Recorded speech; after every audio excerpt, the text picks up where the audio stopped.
जय हिंद सभी को। अभी लाइव रिकॉर्डिंग कर रहे थे लेकिन नेटवर्क वाली प्रॉब्लम आ रही थी तो हमको लगा कि क्वालिटी गड़बड़ आ रही है तो नेट इसलिए कट कर दिए। वीडियो बना रहे हैं, अपलोड करेंगे, देख लीजिएगा। 1 घंटा तक लगभग हो सकता है, देखते हैं, कोशिश करेंगे कि जल्दी हो जाए। तो प्रकाश की किरणों के बारे में जो हमने आपको बातें बताई हैं उसको एक बार रिवाइज कर लीजिएगा। हम बोल दे रहे हैं जल्दी जल्दी, आप समझ लीजिए। प्रकाश जो होता है वो छोटे छोटे कणों से मिलकर के बना होता है। ठीक, न्यूटन ने बातें बताई हैं। छोटे छोटे पार्टिकल्स मिलकर के आपस में लाइट बनाते हैं, प्रकाश बनाते हैं। लाइट बिल्कुल सीधी पाथ को फॉलो करती है। प्रकाश किरणें जो है बिल्कुल सीधी रेखा में गति करती है। जब आप क्लास आगे पढ़ेंगे तो आपको बताया जाएगा कि प्रकाश किरणें एक होल से पास कराए थे, छिद्र से, पिन होल, पिन कैमरा जिसको कहते हैं। तो प्रकाश की किरणें वहां से रिफ्लेक्ट हुई थी। ये प्रोसेस न्यूटन ने करके दिखाया है। पर आप ध्यान रखिएगा, प्रकाश सीधी रेखा में चलता है, पहली बात। दूसरी बात हमने बताया प्रकाश छोटे छोटे कणों से मिलकर के बना होता है। प्रकाश सारे प्रकार के रंगों से मिलकर के बना होता है। प्रकाश एक फॉर्म ऑफ एनर्जी होती है।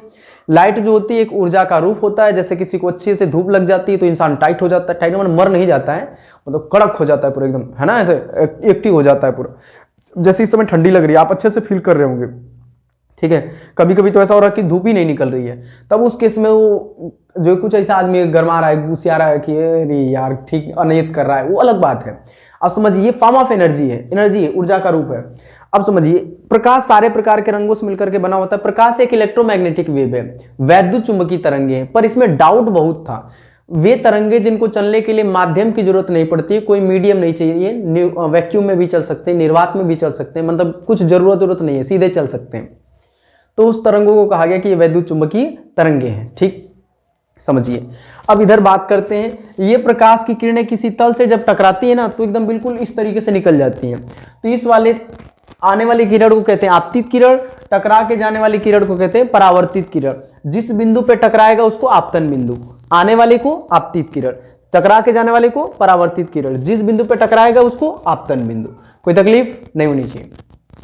एंगल नापना है भाई, कोण नापना है। कैसे नापेंगे? कोण नापने के लिए पूरा तो नापेंगे नहीं, तो बीच में से एक तो सीधी लाइन खींच दिए कि भैया तुम टेढ़ा होगा तो पता लग जाएगा कि ये टेढ़ा ज्यादा हो रहा है, इधर का टेढ़ा होगा तो पता लग जाएगा कि टेढ़ा ज्यादा हो रहा है। तो बीच में कुछ नॉर्मल चाहिए, अभिलंब चाहिए, तो इसलिए अभिलंब खींच दिए। अब अभिलंब से और ये आपतित किरण के बीच जो कोण बनता है ना उसको आपतन कोण कहते हैं। और ये अभिलंब है, ये परावर्तित किरण है। तो अभिलंब और परावर्तित किरण के बीच बना कोण क्या कहलाता है? परावर्तन कोण। कोई पूछेगा कि प्रकाश का परावर्तन किसे कहते हैं, एग्जाम में पूछेगा, श्योर है, तो आप समझिए इस चीज को क्या लिखिएगा। जब प्रकाश की किरणें किसी दृढ़ अथवा चिकने पालिशदार तल से टकरा रही हैं तो टकरा करके उसी माध्यम में वापस आ जा रही है। जिस माध्यम से आई थी टकरा के उसी में, जैसे हवा में से आई थी टकरा के हवा में चल जाएंगी। ऐसा नहीं है कि टकरा के आई थी और कांच में घुस गई, एकदम अंदर पहुंच गई। जैसे प्रकाश किरणें आई, धरती पे टकराई, टकरा के धरती को भेज दी, मतलब पार कर दी। ऐसा नहीं होता ना, टकरा करके उसी माध्यम में वापस आ जाएंगी। तो इसको कहते हैं कि परावर्तन हो रहा है। इसके बाद परावर्तन के नियम होते हैं। ये आपतित किरण, ये परावर्तित किरण। अभी ध्यान सुनिए, ये आपतित किरण और अभिलंब के बीच जो बना कोण होता है आपतन कोण कहलाता है। परावर्तित किरण और अभिलंब के बीच बना कोण क्या कहलाता है? परावर्तन कोण। पहला नियम है परावर्तन का, एग्जाम में पूछेगा कि परावर्तन के नियम लिखे, तो पहला ही नियम है कि आपतन कोण का मान परावर्तन कोण के मान के बराबर होता है। मतलब कि जो इंसिडेंट एंगल होता है is equal to reflected angle I, angle I is equal to angle R. कोई तकलीफ नहीं होनी चाहिए। आपतन कोण का मान परावर्तन कोण के मान के बराबर होता है, ये पहला नियम है।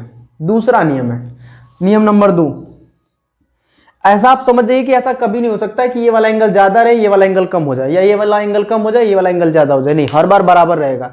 अगर अलग अलग हो रहा है तो क्या होगा सर? तो रिफ्लेक्शन ऑफ लाइट नहीं हो रहा है, प्रकाश का परावर्तन नहीं हो रहा, कुछ और चीज हो रहा है। समझ पा रहे हैं? अब समझिए, इसके बाद दूसरा नियम कहता है कि ये आपतित किरण है और ये परावर्तित किरण है और ये आपतन बिंदु है, इसके बीच जो अभिलंब खींच रहे हैं ना, तीनों एक ही तल पर होना चाहिए। ऐसा नहीं कि प्रकाश की किरणें आ तो यहां से रही हैं, निकल यहां से रही हैं, और इसके बाद जो है आपतन बिंदु इधर है और अभिलंब हम इधर खींच रहे हैं। ऐसा नहीं हो सकता। एक ही पॉइंट पे तीनों चीज अगर एक साथ हो रही है तभी जाकर के वो रिफ्लेक्शन ऑफ लाइट हो रहा है, नहीं तो रिफ्लेक्शन ऑफ लाइट नहीं हो रहा, कुछ नई घटना हो रही है। आपतित किरण, परावर्तित किरण, आपतन बिंदु के बीच खींचा गया अभिलंब, तीनों एक तल पर होना चाहिए। अलग अलग तल पर होगा तो रिफ्लेक्शन नहीं हो रहा। समझ गए? ये पहली घटना थी। देखिए प्रकाश दो प्रकार के होते हैं, ठीक है। प्रकाश के जो सोर्स जहां से वो निकलते हैं, सोर्स जो होते हैं वो दो टाइप के होते हैं। एक ऐसा दीप्त प्रकाश स्रोत, वे स्रोत जो प्रकाश खुद जनरेट करता है, खुद बनाता है। ऐसे स्रोत जो प्रकाश का उत्सर्जन स्वयं करते हैं उसको हम लोग दीप्त प्रकाश स्रोत कहते हैं, ल्यूमिनस सोर्सेस कहते हैं। ऐसे सोर्सेज जो प्रकाश का उत्सर्जन स्वयं करते हैं, जैसे कोई बल्ब है तो सीधे सीधे चमक रहा है, ठीक है, लेकिन कुछ बल्ब ऐसे होते हैं दूसरे का प्रकाश लेकर के फिर से चमकते हैं। तो सारे बल्ब की बात नहीं कर रहे, पर अधिकांशतः बल्ब आपको ल्यूमिनस दिख जाएंगे, दीप्त वस्तुएं दिख जाएंगी। वे वस्तुएं जो प्रकाश का उत्सर्जन स्वतः करती हैं उनको दीप्त वस्तुएं कहते हैं। जैसे सूर्य हो गया, तारे हो गए, उन लोगों का खुद का प्रकाश है भाई, वो किसी से मांगते उंगते नहीं है, पहली बात। तो उसमें दो कैटेगरी हो गई ना, फिर दो कैटेगरी दीप्त वस्तुएं भी दो टाइप की, जो एक तो मानव द्वारा बनाई गई हो, मतलब आर्टिफिशियल हो, और एक नेचुरल हो। तो नेचुरल जैसे सूर्य हो गया, तारे हो गए, सब नेचुरल में आते हैं। आर्टिफिशियल क्या है भाई, टॉर्च बना दिया आपने, लालटेन बना दिया आपने, चिराग बना दिया, अलादीन का चिराग, है ना ऐसा। तो ये सारी की सारी आर्टिफिशियल चीजें, इन सभी से जो मोबाइल बना दिया उसमें टॉर्च लगा दी, ये सब आर्टिफिशियल है। ये है तो दीप्त ही, लेकिन मोमबत्ती दीप्त है। अच्छा, चंद्रमा एक बहुत बेहतरीन एग्जाम्पल है, वो अदीप्त वस्तुएं हैं, समझिएगा। चंद्रमा अदीप्त वस्तु है क्योंकि वो सूर्य से प्रकाश लेकर के पहले खूब एकदम सोख लेगा, और जब सूर्य का प्रकाश कम हो जाएगा अपने आप चंद्रमा दिखने लगेगी। जैसे नहीं कहते हैं कि जैसे किसी घर में बहुत बड़ा बल्ब लगा है, किसी घर में छोटा सा बल्ब लगा है, जिस दिन उस बड़का का बल्ब खराब हो जाएगा उस दिन इसका उजाला दिखने लगेगा। तो वही चीज बता रहे हैं, वो सेम प्रोसेस वहां पे होता है, समझिए। तो दो टॉपिक हैं, एक तो दीप्त जहां से प्रकाश की किरणें जो है जो स्वतः प्रकाश निकालता है, एक अदीप्त जो स्वतः प्रकाश नहीं निकालता है, ठीक है। अब समझिए, देखिए जहां पर सारी प्रकाश की किरणें आती हुई प्रतीत होती हैं, जहां पर सारी प्रकाश की किरणें आती हुई प्रतीत होती हैं मतलब इकट्ठा होती हैं, उसको हम लोग कहते हैं अभिसारी। क्या कहते हैं, अभिसारी। प्रकाश की सारी किरणें अगर एक बिंदु पर इकट्ठा हो रही हैं तो हम उसको कहते हैं अभिसारी प्रकृति। प्रकाश की कौन सी प्रकृति, अभिसारी प्रकृति। और जहां से सारी प्रकाश की किरणें बाहर निकल जाती हैं, फैलती हैं, तो उसको हम कहते हैं अपसारी। प्रकाश की किरणों का फैल जाना, एक बिंदु से निकल के फैल जाना अपसारी, और एक जगह आकर एकत्रित हो जाना अभिसारी। याद रहेगा, ठीक। प्रकाश के परावर्तन दो टाइप के होते हैं, एक ऐसा जो समतल पर परावर्तन होता है, और एक ऐसा परावर्तन होता है जो ऊंचा खाला में, जैसे कहीं ऊंचा कहीं खाला, कहीं ऊंचा कहीं खाला, ऐसा है। तो उसमें जैसा परावर्तन समतल में होता है तो समतल परावर्तन, वो हमने अभी आपको पीछे बताया। और एक दूसरा परावर्तन होता है जो ऊपर नीचे होता है, उसको कहते हैं हम लोग पार्श्व परावर्तन या विसरित परावर्तन। जो ऊपर नीचे होता है उछाल उसको कहते हैं हम लोग पार्श्व परावर्तन। उम्मीद है आपको याद रहेगा। चलिए समझते हैं कि दर्पण क्या होता है। दर्पण देखिए बनाते कैसे हैं, तो दर्पण का मतलब होता है कि एक कांच होना चाहिए, एक हिस्से पर पेंट होना चाहिए। पेंट किसका करते हैं सर, पेंट सबसे पहले चांदी पोत देते हैं, पतला पतला, चांदी बहुत महंगा होता है तो उतना ज्यादा तो पोतेंगे नहीं, थोड़ा बहुत पोत करके चांदी का लेप करके, इसके बाद उस पर FeO लाल ऑक्साइड पोत देते हैं ऊपर से। उसके ऊपर से क्या लगाते हैं, लाल ऑक्साइड। सबसे पहले चांदी का थोड़ा बहुत लेपन कर लेते हैं, उसके ऊपर लाल ऑक्साइड लगा देते हैं। जिससे फायदा क्या होता है सर, जैसे आप कभी जिसमें चेहरा देखते हैं अपना, शीशा, मिरर, अगर आप उसको खोल करके, प्लास्टिक को खोल करके देखेंगे ना तो पीछे पेंट मारा होगा, एकदम बिल्कुल वही होता है। अब उसमें चांदी लगी होती है, नहीं भाई उतना 5 रुपया का शीशा खरीदेंगे, चांदी सोना डाल देगा उसी में, नहीं है, समझिए, ध्यान से सुनिए। तो ऐसा नहीं होता है। लेकिन अगर आपसे ये कोई पूछेगा कि भाई दर्पण कैसे बनता होता है और दर्पण बनाने के लिए पीछे पेंट क्यों करते हैं, तो दर्पण को पीछे से पेंट कर देंगे ना तो प्रकाश की किरणें से आएंगी तो पार नहीं जाएंगी, फिर टकरा करके वापस आ जाएंगी, तभी तो रिफ्लेक्शन होगा, ठीक है। तो दर्पण को एक हिस्से की तरफ कलई कर देते हैं। अब इस हिसाब से दर्पण भी दो टाइप के हो जाते हैं। कैसा, एक ऐसा जो बिल्कुल बराबर रहे, समतल, ऐसा दर्पण जिसका ये वाला हिस्सा, ऊपर वाला हिस्सा बिल्कुल बराबर रहे, एक हिस्सा चिकना, ठीक है, समतल बिल्कुल प्लेन, और एक हिस्से की तरफ क्या कर दिया आपने, कलई। नीचे की तरफ क्या है, कलई, और ऊपर की तरफ कलई नहीं है, ऊपर की तरफ साफ साफ दिखता है, तभी तो चेहरा दिखेगा। तो जिस हिस्से को आपने कलर कर दिया, ये तो कलई ही हिस्सा हो गया, कलर करा हुआ हिस्सा हो गया, और जिस हिस्से पर प्रकाश की किरणें रिफ्लेक्ट हो जाती हैं उसको हम लोग कहते हैं परावर्तक तल। जिस तल पर प्रकाश की किरणें टकराती हैं, जिस तल पे प्रकाश की किरणें टकराती हैं, टकरा करके फिर वापस आ जाती हैं, उस तल को हम लोग कहते हैं परावर्तक तल, चिकना तल, ठीक। और नीचे का हिस्सा क्या है, जिस पर कलई कर दी है वो परावर्तक तल नहीं है, वो कलर हुआ अपना। अब समझिए, अब इसके हिसाब से दर्पण दो टाइप के होते हैं। एक ऐसा दर्पण जिसका तल चिकना रहे, बराबर रहे, समतल रहे। जिस दर्पण का परावर्तक तल समतल होता है उसको समतल दर्पण कहते हैं, और जिस दर्पण का परावर्तक तल समतल नहीं होता है वो गोले से बना होता है, इसलिए उसको गोलीय दर्पण कहते हैं। दर्पण कितने प्रकार के? 2 प्रकार के। एक तो चिकना तल, तो समतल दर्पण, और एक ऐसा जो गोले से बनेगा। अब जो गोले से बनेगा वो 2 टाइप का हो सकता है। गोले से जब बीच से काटेंगे तो 2 टाइप का हो सकता है। एक ऐसा जिसमें बाहर की तरफ इधर की तरफ कलई करें तो दबा हुआ चिकना दिखेगा, और एक ऐसा जिसमें दबे हुए की तरफ कलई कर दें तो उभरा हुआ चिकना दिखेगा। तो 2 तरीके के दर्पण हो गए। एक ऐसा दर्पण जिसमें दबे हुए भाग की तरफ कलई होती है, उभरा हुआ भाग परावर्तक तल हो जाता है, और एक ऐसा दर्पण जिसमें उभरे हुए भाग की तरफ कलई होती है तो दबा हुआ भाग परावर्तक तल हो जाता है। उम्मीद है समझ रहे होंगे। अब समझिए, जो ये दर्पण है इसको हम लोग कहते हैं उभरा हुआ भाग, उत्तल दर्पण। कौन सा दर्पण? उत्तल दर्पण, कॉन्वेक्स मिरर। और ये कौन सा दर्पण है? अवतल। अवतल माने दबा हुआ, जो मतलब घुमा हुआ हो, तो उसको कहते हैं अवतल दर्पण। याद रहेगा, ये उत्तल है, इमेज भी बनाते रहिएगा। ये उत्तल है, ये कौन सा है? अवतल है। ये कॉनकेव है, अवतल दर्पण। ये बेसिक चीजें बस दिमाग में रखते रहिए, ठीक है। अब समझिए और कुछ बातें बताते हैं। समतल दर्पण की जो आवर्धन क्षमता होती है इनफाइनाइट होती है। समतल दर्पण की आवर्धन क्षमता क्या होती है? इनफाइनाइट होती है। समझिए,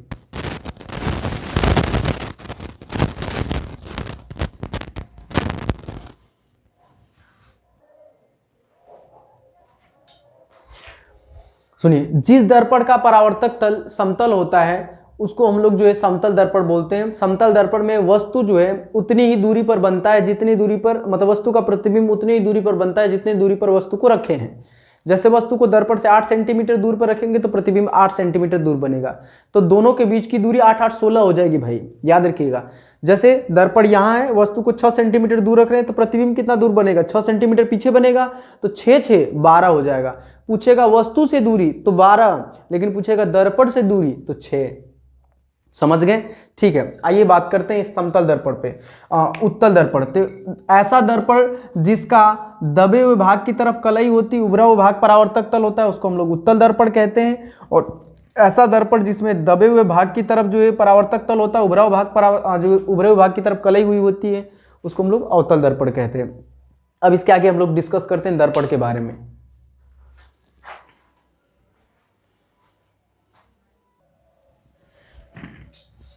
देखिए, दर्पण बनाने के लिए जिस गोले से आप तैयार करते हैं, दर्पण जिस गोले से तैयार होता है उसके केंद्र को दर्पण का वक्रता केंद्र कहते हैं। इसको C से रिप्रेजेंट करते हैं, वक्रता केंद्र। दर्पण जिस भी गोले से तैयार होता है, खोखला गोला होता है, खोखला गोला लेते हैं, उसको बीच से काट देते हैं, उसके एक हिस्से की तरफ पेंट मार देते हैं तो बन जाता है दर्पण। तो इसके केंद्र को वक्रता केंद्र कहते हैं। अब दर्पण जो होता है ना, कंप्लीट भाग से नहीं बना होता है, इतना भाग इसका खराब हो जाता है, ठीक है, तोड़ करके हटा दिया जाता है ताकि रिफ्लेक्शन अच्छे से हो। प्रकाश की किरणें जैसे बहुत घुमा रहेगा ना तो प्रकाश किरणें इसे ऊपर से निकल जाएंगी, तो हमको क्या करना है कि प्रकाश की किरणों को उतना मतलब बाहर से जाने नहीं देना है, इसे पड़े तो इसमें घटनाएं हों अच्छे से। समझिए, तो ये जो हुआ आपका इधर की तरफ अगर हम कलवी कर दें तो ये अवतल दर्पण बना। कौन सा दर्पण बना? अवतल दर्पण। अब अवतल दर्पण का ये जो व्यास है इसको हम लोग कहते हैं द्वारक। क्या कहलाएगा? द्वारक। क्यों कहलाएगा द्वारक भाई? क्योंकि प्रकाश की किरणें इधर ही से आएंगी। हम लोग जिस दरवाजे से आते हैं उसको द्वार कहते हैं, वही द्वार है, इसको द्वारक कहते हैं। प्रकाश की किरणें जिधर से आने का ये जितना जगह है इसको हम लोग द्वारक कहते हैं। दर्पण का ये जो मध्य बिंदु है इसको दर्पण का व्यास कहते हैं, ठीक है, दर्पण का ध्रुव कहते हैं, सॉरी, ये दर्पण का ध्रुव है, इसको P से रिप्रेजेंट करते हैं। दर्पण के मध्य बिंदु को क्या कहते हैं? दर्पण का ध्रुव, पोल कहते हैं। और दर्पण का ये जो व्यास है इसको हम लोग द्वारक कहते हैं।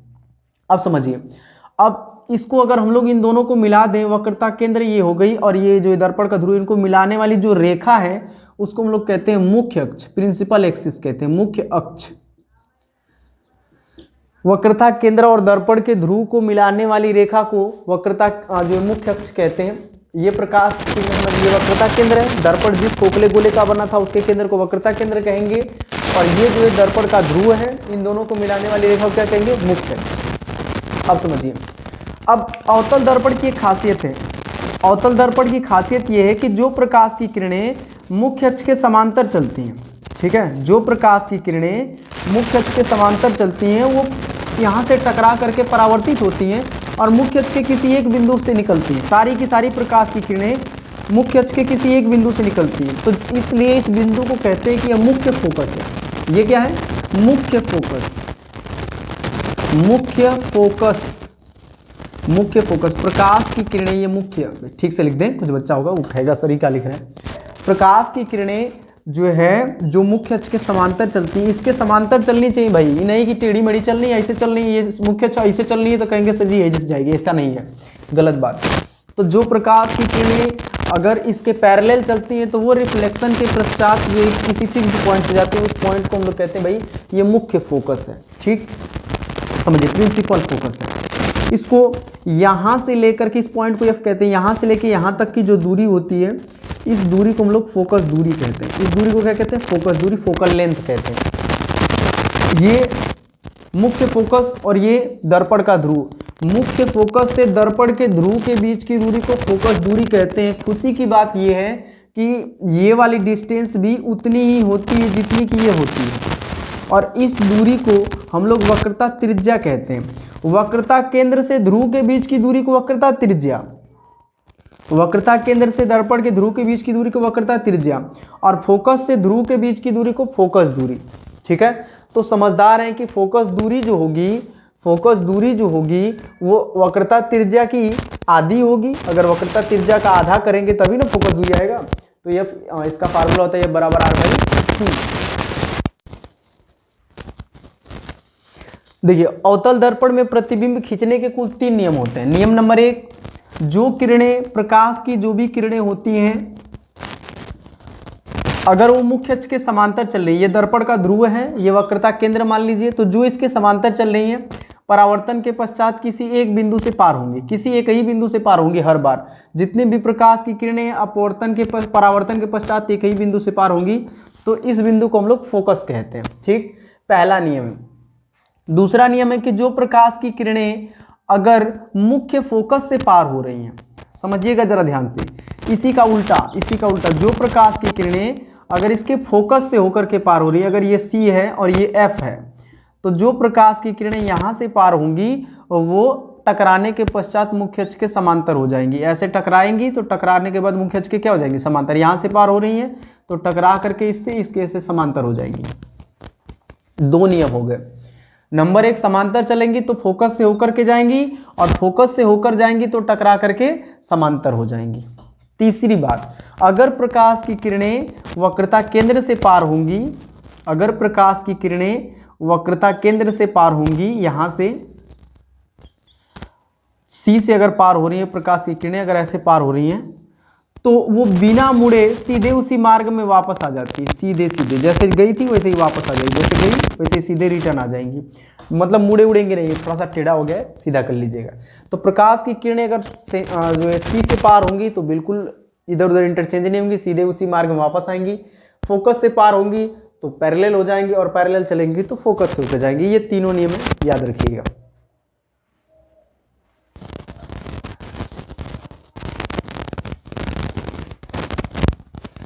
देखिए, अवतल दर्पण में किसी वस्तु को कहां रखते हैं तो उसका इमेज कैसे बनता है, आइए समझाते हैं।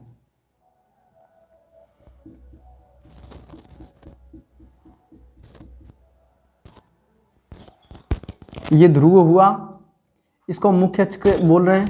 ठीक है, ये फोकस हो गया, ये वक्रता केंद्र हो गया, और ये बहुत दूर हो गया तो इसको हम इनफाइनाइट कहते हैं। ठीक है, तो जब किसी वस्तु को आप इनफाइनाइट पे रखते हैं, पहली केस है कि वस्तु को कहाँ रखते हैं? इनफाइनाइट पर।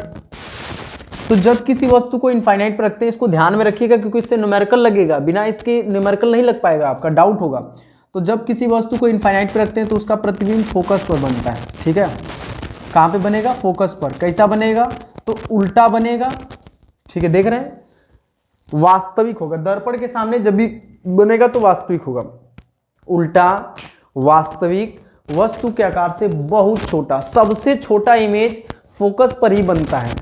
जब भी अवतल दर्पण के सामने वस्तु का सबसे छोटा इमेज बन रहा है, इसका मतलब कंफर्म है कि वस्तु का इमेज जो है फोकस पे बन रहा होगा, और वस्तु कहाँ रखी होगी? इनफाइनाइट पे। ठीक, अब समझिए, जब आप इसके आगे थोड़ा सा जाएंगे तो इमेज जो है थोड़ा सा इधर खिसक जाएगा। तो जब किसी वस्तु का इमेज इनफाइनाइट और C के बीच रखा होगा, इनफाइनाइट और C के बीच रखा होगा दूसरी कंडीशन में, तो इमेज थोड़ा सा इधर खिसक जाएगा और फोकस तथा C के बीच बनेगा, फोकस तथा C के बीच बनेगा उल्टा, वास्तविक, वस्तु के आकार से छोटा। ये बहुत छोटा था, ये इससे थोड़ा बड़ा होगा पर रहेगा छोटा ही। ठीक, तीसरी कंडीशन, अब आप अगर इसके आगे लेके जाएंगे तो वस्तु का इमेज इधर आ जाएगा, इसके इधर लेके जाएंगे तो इधर चला जाएगा। तो अब बात करते हैं सी पर। अगर किसी वस्तु को आप सी पर रखते हो तो उसका इमेज सी पर ही बनेगा। कहाँ बनेगा? सी पर। और कैसा बनेगा? देख ही रहे हैं, उल्टा बनेगा, वास्तविक बनेगा, वस्तु के आकार के बराबर बनेगा, सेम साइज का। अवतल दर्पण में कहाँ पर इमेज सेम साइज का बनता है? सी पर। चलिए आगे बात करते हैं। जब किसी वस्तु को आप यहाँ रखिएगा, ये चौथी कंडीशन है, तो वस्तु का इमेज थोड़ा सा और इधर खिसक जाएगा, और ये भी सेम ही कंडीशन है, उल्टा बनेगा, वास्तविक बनेगा, वस्तु के आकार से बड़ा। अभी तक छोटा मतलब बहुत छोटा, फिर छोटा, फिर बराबर, अब बड़ा। ठीक, आगे समझिए। अगर वस्तु को थोड़ा और आगे लेके जाएंगे, फोकस पे रख दिया आपने, वस्तु का इमेज वही रहेगा, वस्तु तो वही रहेगी, वस्तु नहीं चेंज होगी, तो इसका इमेज फिर से इनफाइनाइट पे चला जाएगा और ये बहुत बड़ा बनेगा। उल्टा, वास्तविक, वस्तु के आकार से बहुत बड़ा। किसी वस्तु को इनफाइनाइट पर रखेंगे तो फोकस पर बनेगा इमेज, और इसके बाद इनफाइनाइट के आगे लेके जाते हैं, सी और इनफाइनाइट के बीच रखते हैं तो वस्तु का इमेज जो है इसके आगे आकर के जो है सी और एफ के बीच बनेगा। सी पर रखेंगे, सी पर बनेगा, इसके बीच में रखेंगे तो वस्तु का इमेज इधर चला जाएगा, इनफाइनाइट और सी के बीच बनेगा। और जब किसी वस्तु को आप फोकस पर रखेंगे तो वस्तु का इमेज जो है वो इनफाइनाइट बनेगा। कैसा बनेगा? तो रियल है, इन्वर्टेड बन ही रहा है, देख रहे हैं, उल्टा बन रहा है। और इसके बाद जो है वेरी लार्ज, बहुत बड़ा बनेगा। ठीक है, रियल है, वास्तविक है, और इसके बाद जो है वस्तु के आकार से बहुत बड़ा है और उल्टा है, इन्वर्टेड है। लास्ट कंडीशन एक्सेप्शंस टाइप की, जब किसी वस्तु को आप इसके आगे अगर रखते हैं ना, छठी कंडीशन है ये, यही गड़बड़ कराता है न्यूमेरिकल में। जब किसी वस्तु को यहां रखते हैं ना तो वस्तु का इमेज इस साइड बनता है।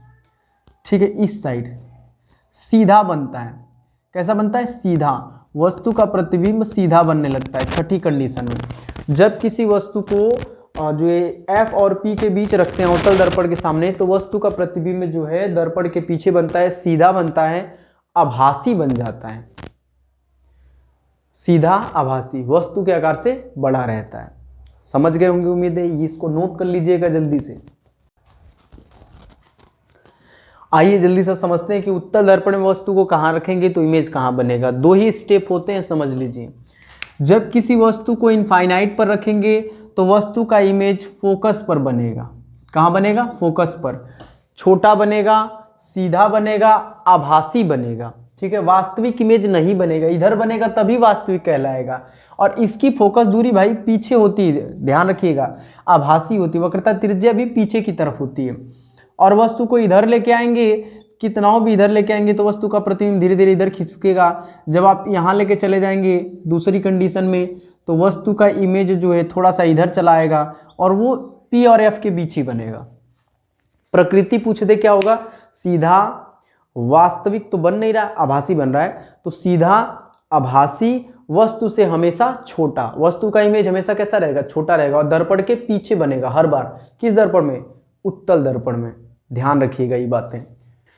देखिए, आपने अगर पूरी बातें कवर कर ली हैं तो हम समझते हैं कि चिन्ह परिपाटी का नियम क्या होता है। न्यूमेरिकल लगाने में बच्चों को सबसे ज्यादा प्रॉब्लम यहीं से होती है, कहाँ प्लस, किधर माइनस, कब प्लस, काहे को, दिमाग की दही नहीं। तो आइए समझाते हैं, एक बार बताएंगे, एक ही बार में समझ आ जाएगा। देखिए, अवतल दर्पण के लिए अगर हम चिन्ह परिपाटी के नियम की बात कर लें तो ये रहा आपका अवतल दर्पण। ठीक, ये अवतल दर्पण है, ये दर्पण का ध्रुव है P, और ये आपका फोकस है, और इधर वक्रता केंद्र मान लीजिए ये C है। C को बाहर इसलिए थोड़ा लिख रहे हैं ताकि डाउट ना हो। ठीक, और एक बात क्लियर कर लीजिएगा कि दर्पण की सारी दुनिया जो है दर्पण के ध्रुव से नापी जाती है। न्यूटन एक ऐसे साइंटिस्ट थे जो क्या ही बताए, वो उल्टा पुल्टा नाप रहे थे। उनका नियम आगे पढ़ाएंगे, न्यूटन का दर्पण सूत्र x1 x2 = f²। यहां बस समझिए आप दूरी कहां से नापेंगे? फोकस से। प्रॉब्लम थी कि जब भी किसी वस्तु को अगर आप इधर रख रहे हैं, इस साइड, ठीक है, तो समस्या यह है कि भाई आप वस्तु को इधर रख रहे हैं, इधर रख रहे हैं, किस तरीके से रख रहे हैं। जैसे लेंस में जब आप पढ़िएगा वस्तु को इधर भी रख सकते हैं, तो वस्तु को इधर रख रहे हैं कि इधर रख रहे हैं, किस तरीके से दिक्कत होगी। तो इसको एक्यूरेट करने के लिए उसमें प्लस माइनस लगा दिया गया। कहा गया कि भैया जब अपोजिट डायरेक्शन में रखेंगे ना तो माइनस लगा देंगे। ठीक है, आगे समझिए। तो इसलिए कहा गया कि जो दर्पण से वस्तु की दूरी है उसको आप पहले तो u से रिप्रेजेंट करिए। दर्पण के ध्रुव से वस्तु की दूरी को किससे रिप्रेजेंट करेंगे? u से। ठीक। और प्रतिबिंब जो होती है, इमेज की जो डिस्टेंस उसको v से, और फोकस जो दूरी है आपकी फोकल लेंथ उसको f से। क्लियर रहेगा? u को ऑब्जेक्ट की डिस्टेंस कहां से? तो यहां से, पोल से। और v क्या है? इमेज की डिस्टेंस कहां से? पोल से। और इसके बाद f क्या है? Focal length. एक और इंपॉर्टेंट बात, किसी भी मिरर की फोकल लेंथ नहीं चेंज होती है जब तक कि मिरर को ही न बदल दिया जाए। फोकल लेंथ तब तक चेंज नहीं होगी जब तक आप मिरर को न चेंज करें, क्योंकि आप ऑब्जेक्ट की पोजीशन को चेंज करेंगे, इमेज की पोजीशन चेंज हो जाएगी। If you are changing the position of any object then position of image will be changes. Again, I am repeating it. If you are changing the position of any object, then the position of object in the then position of image will be changed. Sorry. ठीक. Again, we are discuss about focal length. Focal length in both case will be constant. मतलब कि जो focus दूरी है वो हमेशा constant रहेगी, वो चेंज नहीं होगी। आगे अगर बात करें हम लोग इसके आगे, तो यहां पर वस्तु को रखते हैं, आप थोड़ा सा रिपीट कर लीजिएगा। तो इमेज जो है यहां बन रहा था, eight infinite image at F, very small inverted real, ये कंडीशन थी। तो अब इस केस में अगर हम लोग डिस्कस करें तो हमको समझ आ गया कि जब आप चल रहे हो इधर, समझिएगा, आप रे की डायरेक्शन में चलोगे, लाइट जिधर से आ रही है, रे जिधर से आ रही है, किरण, तो किरण चल रही है इस साइड चल रही है, हमारा मार्कर चल नहीं रहा है, किरण इस डायरेक्शन में चल रही है और हम लोग ऑब्जेक्ट को नाप रहे हैं इस डायरेक्शन में। ठीक है, वस्तु की दूरी इधर नापी जा रही है और प्रकाश की किरणें आ रही है इधर, तो इसलिए v की वैल्यू तो माइनस रहेगी। क्लियर? प्रकाश की किरणें इधर आ रही हैं भाई, और अगर वस्तु की दूरी को नापना होगा तो आप ऐसे नापोगे उधर की तरफ, इसलिए u भी माइनस रहेगी। हमारी बातों को आप समझिए, हम रिपीट कर रहे हैं इस चीज को। आप ऑब्जेक्ट की डिस्टेंस को इस डायरेक्शन में मापोगे और इधर से जो है लाइट आ रही है, इसके वजह से साइन निगेटिव होगा क्योंकि हम लोग उसकी डायरेक्शन में नहीं चल रहे हैं। क्लियर? अब समझिए यहां पर v माइनस क्यों सर? क्योंकि v भी इधर ही की तरफ मापा जाएगा और जो है लाइट इधर जा रही थी, इसलिए फोकल लेंथ भी निगेटिव रहेगी सर। क्यों? क्योंकि डिस्टेंस आप इधर नाप रहे हो, लाइट तो इधर जा रही थी। क्लियर हो गया? तो अवतल दर्पण में तीनों चीजें आप माइनस लेके चलोगे।